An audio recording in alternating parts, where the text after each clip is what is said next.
Give the public what they want. Give them long shots. Talk about who's going to win all these conference tournaments. You know who wins? The sports books win.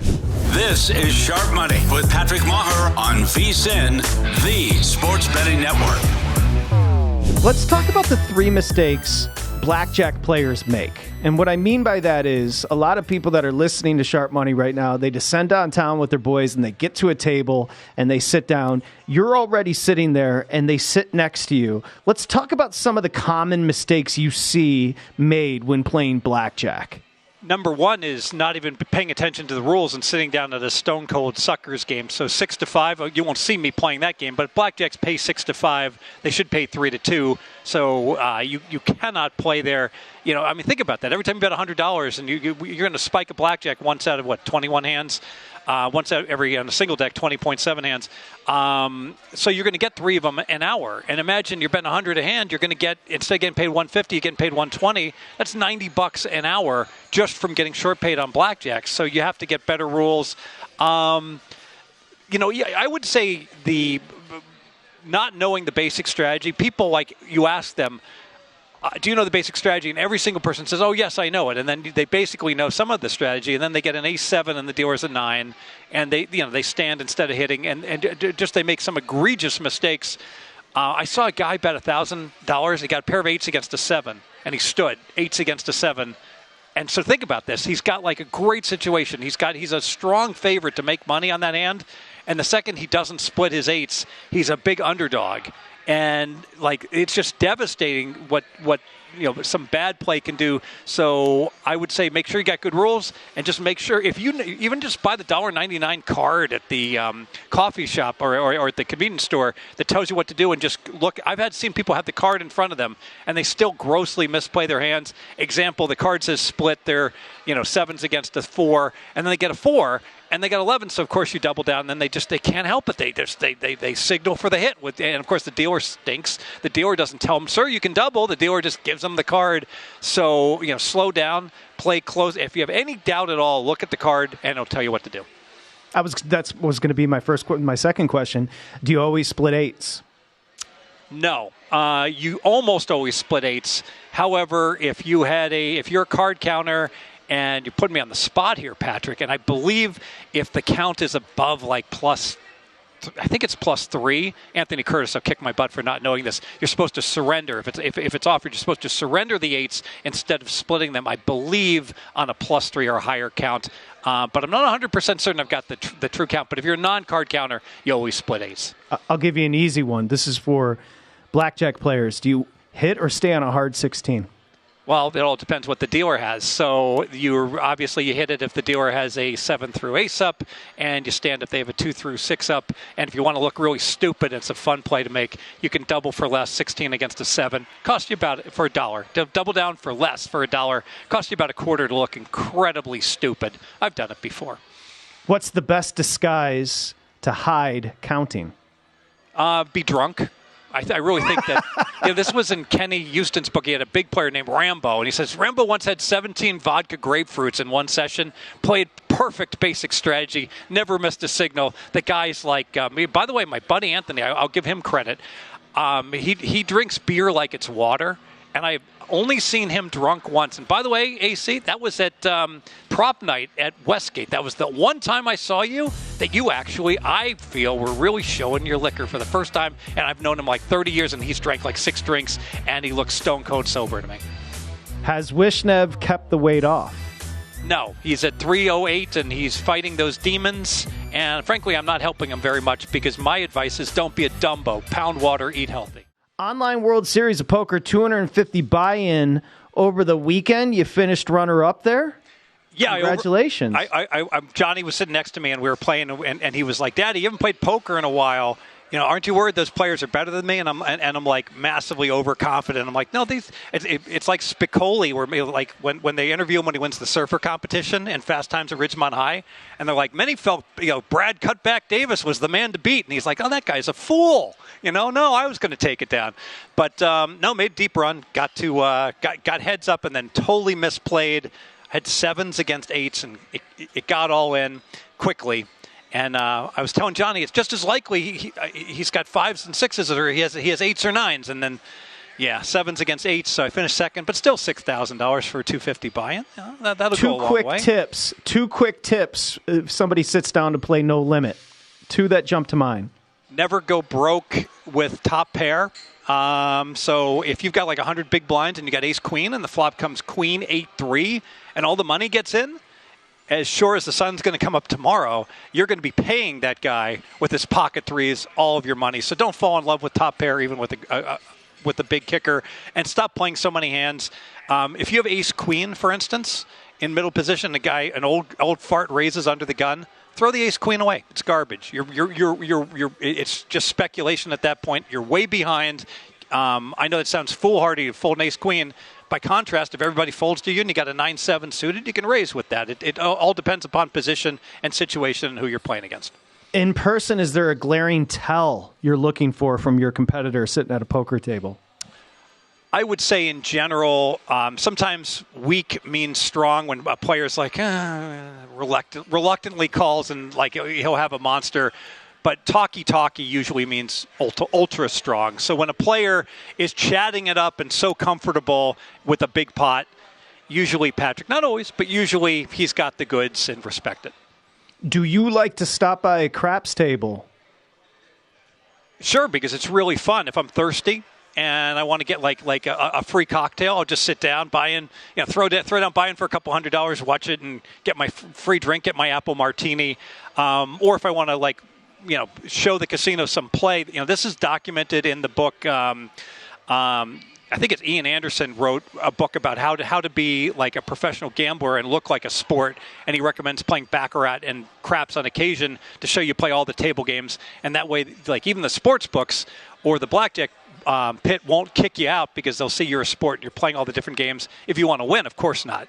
No one's going to win playing these games. Like that's the funny thing. It's all recreation. It's fun. I'm pro. Yeah, it's fun to play craps. Bet $5, bet 10. I guess most places are going to bet 25. The house edge is 1.4%. But if you think you're going to win playing these games, you've lost your mind. I mean, there's no skill. It's all. It's all predetermined house edge. How would you describe, and what would you use as far as terminology to describe an advantage bettor? Someone who has. Is favored to win versus the house. So as an example, if the coupon books that they give out, like roulette, there used to be like a coupon. If you bet on a number and it wins, it pays 40 to 1. Well, there's only 38 numbers. So if you get paid 40 to 1 instead of 35 to 1, then that's an advantage play. So then as long as you got that coupon, you can certainly play roulette. You got the best of it. When you hear, obviously, disseminators like VSiN, or there's a plethora of podcasts talking about futures. And Steve, you've been telling us for 10 years the rollover. Let's help an audience that is new to betting futures as opposed to rolling over. Let's help understand the strategy from your perspective. Yeah, so Dustin wants to play Indiana State, for instance, to win their conference tournament. And what he should do is I'm not saying it's a bad bet, plus 160, but he should look at the likely path for Indiana State and say, all right, I can bet 100 plus 160. Or alternatively, I can take that $100 and I will play the money line in the first game. I'll probably have to lay like minus 800, right? So now I've got $120 going into their next game, and now I've got to lay minus 260 maybe in the next round. And so project the point spreads, convert them into money lines, and am I going to make more money just betting the plus 160? It's certainly possible.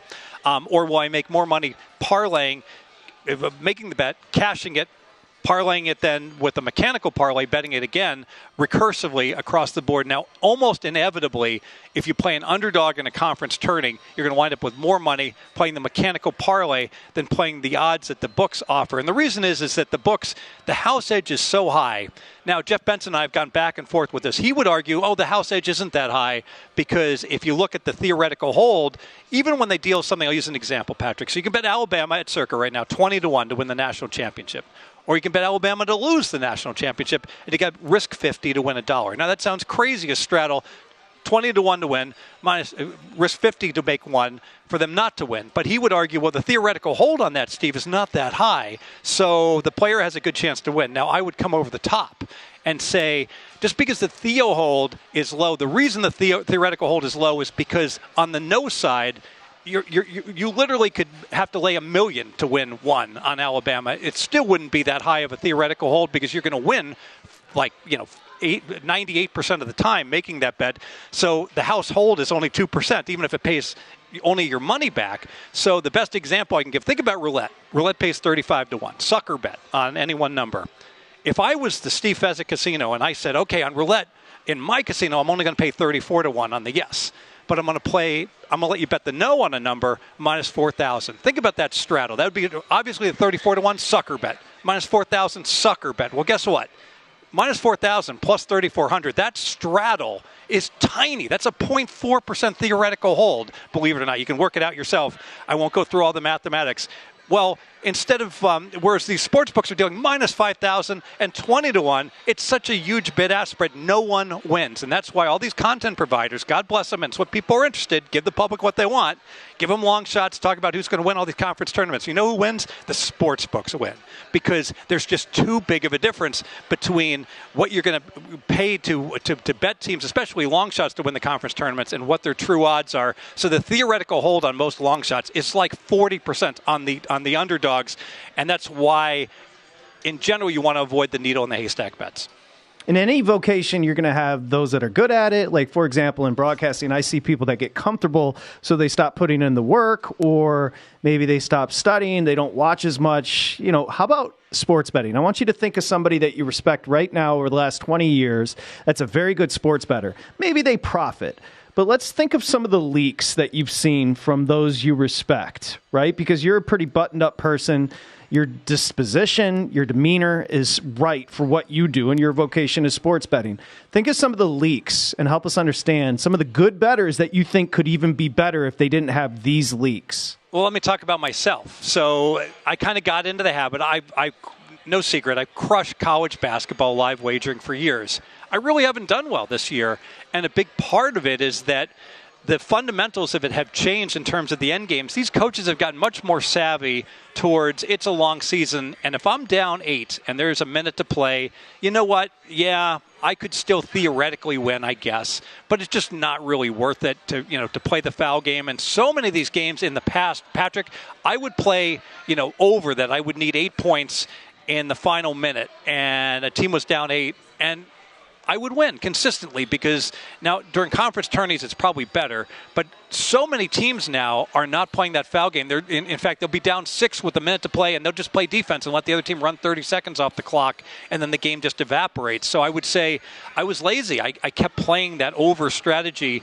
like with 3 minutes to play. Most books, take off the game with 3 minutes to go, but a team's down 7. I'm like, that was an auto bet to go over, and what's happened is that the books have adjusted and moved the totals higher, and the coaches actually foul less, so it's been disastrous for me trying to get there with overs in that circumstance. Emotion is such an important component. Do you believe in the strategy, I'm on a bad run, so I'm going to take a couple of days off, or do you just keep firing? Gosh, that's such a great question because I disagree with everybody here. Like so many people, clear your head out, go see a movie, go see. Imagine if we were in school and we took a calculus exam, a midterm, and we failed. Oh, this calculus is just like, it's in your head, you're running bad. Road trip to Wisconsin, Animal House style, right? I mean, no, it's wrong. Get into the library and study and meet with your tutor and you got to work harder. You can't, if you're losing, yeah, you might be running bad, and maybe you need to take an evening off, but usually it just means you're not working hard enough, and that means you got to work even harder. The last thing you can afford to do is to go binge watch some movies or something. You got to dig in and go deeper. That's Steve Fezzik. Nobody better. A little rapid fire. Did he stutter? I don't think so. Last time I saw Steve, he was posted up at the sushi bar over at the South Point. Did you enjoy your lunch? Oh, Jimmy Vaccaro comp me. I love Jimmy Vaccaro so much. Yeah, he's like, have fun, kid. Okay, I want to just do a few from your notes. And sometimes, again, inside the mind of Steve Fezzik's notes is classic. Why information betting is the way to win. We'll start there. Yeah, so the problem with trying to win is that the lines are basically right on almost every game. Now, there's people who disagree with me, but the bottom line is, I'll use right angle sports. one of the most successful sports handicapping groups in the country, been wildly successful in multiple sports. I think they've hit 56% historically in college basketball, and they're below 500 this year in college basketball on 400 plays. It's really hard to win, and most of those plays, Patrick, were at the crack of dawn at like 7 a.m. Pacific time. So it's not like they even waited until the market solidified. It's just really, really difficult to win. Contrast that with betting information. Betting something that's not in the algorithm because the game has suddenly changed. Let me give you examples of good bets that went 2-1. I'll go ahead and start with Pastrami. Our friend Pastrami texts me, I'm watching Phoenix. It's the end of the game. Phoenix is on back-to-back, and Devin Booker looks like he just got hurt pretty bad. I don't think he's going to be able to play tomorrow. So great.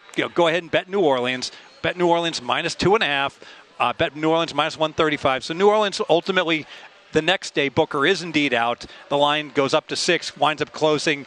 I don't know the exact details, like minus 4.5, 5. But New Orleans was a really good bet. And the under 236.5, really good bet. Pastrami was watching the game late night and took advantage of that injury information. That's information that was not in the overnight line. Let's talk about Will Hill picking off a good bet. Brunson, New York. Knicks gets hurt early on in the game. He bets the Cavs, all right, as the favorite against the Knicks without Brunson. Absolutely solid wager. Unfortunately, Pastrami is lucky usually, and Will Hill is not. So Will Hill winds up losing that bet. And by the way, I think, and he'd be the first, I think, to agree with that, he leads the world in sharp bets that he closes what the line should be, and not winning much. So he's tremendous. He's like 11-3 in exhibition baseball. And I'm not making this up. And I'm 0-3. Because it just happened. I wasn't betting any of it, and I finally said, "Oh my God, he wins every bet," and then I lost 3 in a row with them. So it's a combination of me being unlucky, tailing him, and he's doing great with his exhibition baseball. One more, I'm watching Northwestern Iowa. What's this? So the announcer's like, "Oh, your Wildcats are really banged up here. You got 2 starters out already, and here comes another dude that's coming off. He's running down the court, one big ugly, and he just takes the wrong step, and he's limping off. And now the announcer's like, "Okay, Northwestern's down 3 starters." So think about this. Northwestern's not a deep team, and they're down 3 starters against Iowa. They're not going to win this game, and they don't. So ultimately, that's an example. If you were watching the Big Ten Network and you're watching that game, and you're live wagering and you lost and you were betting on Northwestern, I don't believe you. It's like no one could possibly have landed on Northwestern, and even Boo Buie, who hit 6 of 7 from 3 that game, he got injured with his wrist as well, so I would argue he wasn't 100% as well. So if you're watching that game, and that's where the live wagering, if you put it all together, some people don't watch the games and they win, but if you put it all together and you're watching the games and you're looking for specific stuff that's occurring and couple it with a whole bunch of outs and shopping and everything else, and you're patient and you don't force bets, those are just like 3 examples of 3 great bets, and if you made them, you won 2-1. Do you have something you could suggest as far as spring training betting in baseball, as opposed to like a delineation between during the regular season? It seems like the really sharp move. The answer is no. But the sharp moves seem to occur early in the morning. Obviously, it's all lineup driven. That when people get the lineups and someone's putting out their B team for whatever reason. But I don't have it. I will say a major advantage of betting baseball is the dime line, of course. So 2 teams are evenly matched. You could lay minus 105. That's not available in spring training. So you have to lay the minus $1.10. But then again, you could argue you have to lay minus $1.10 in all other sports in most cases, and it shouldn't deter you. The right answer is that spring training baseball, exhibition baseball, is very beatable if you focus on it. The wrong answer is, some people say, oh, it's an exhibition game, it's not beatable. If anyone tells you that, just delete them, don't follow them anymore. They have no idea what they're doing. Exhibition anything is really good to play. Another totally acceptable answer is I'm so busy I just don't have time to focus on it. So you can pass on it because you don't have time, but it's certainly beatable if that's what you're going to really, really focus on. But this time of year, how much the limits are so low, Patrick. If you're really going to want the scalable and to bet big, you probably should be betting college basketball or something where the limits are higher. You can make more money. I know you wanted to touch on this. The Ravens are plus 105 in the North.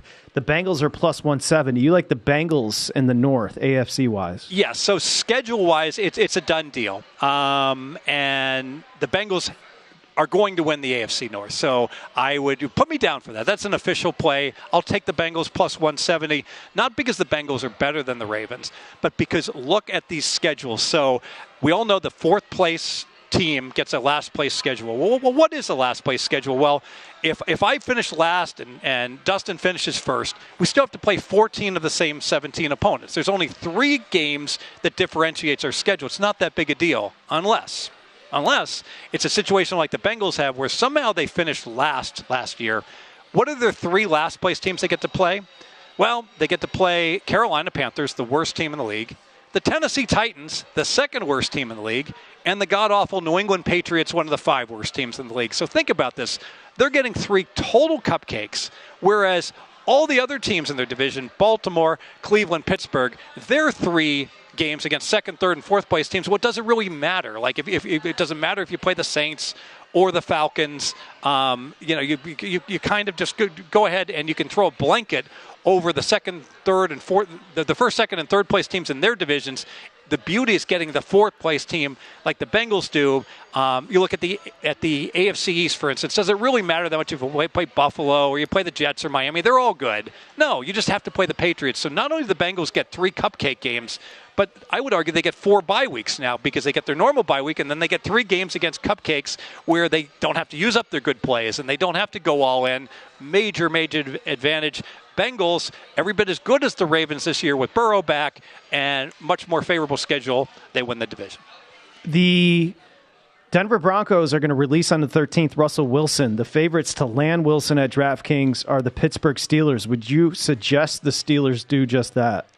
Oh, that's a great question. I thought you were going to ask me, should I bet? I love the way you asked this. It's a dilemma because I would say absolutely not. Because even if by some miracle Russell Wilson goes from being a below-average quarterback to becoming an average quarterback, when obviously he would help you, he's still his best years are behind him. And you're going to have to ink him to, I don't know how many years you're going to have to go ahead and commit to, but each and every year after this year, even if he has a mediocre or a decent year, he's probably going to get worse as his career progresses. So obviously, if I could pay him $10 million a year, absolutely, I would take a chance. But we both know you're going to have to pay him, a king's ransom versus what he's worth. Better movie, Casino or Goodfellas? That's a tough one. Real close. I'm going to say pick 'em. I'm going to let the audience decide. Can you win a Super Bowl with Justin Fields? No. You are stuck in a pandemic. You can't say a Stevens property. Where would you suggest or where would you like to be locked up for 3 months in Vegas? Wow, the Wynn. If cost is no basis, I will stay at the Wynn and absolutely love it. I used to love the Desert Inn. And back in the old day, if you are on a budget, you stay at the South Point. Think about how good the South Point is. Not only is Jimmy Vaccaro going to comp me lunch. I love Jimmy Vaccaro. They have a great barbershop, a great spa, hardwood floors. Michael's is an outstanding gourmet restaurant. Or I can just go for the $1.50 hot dog.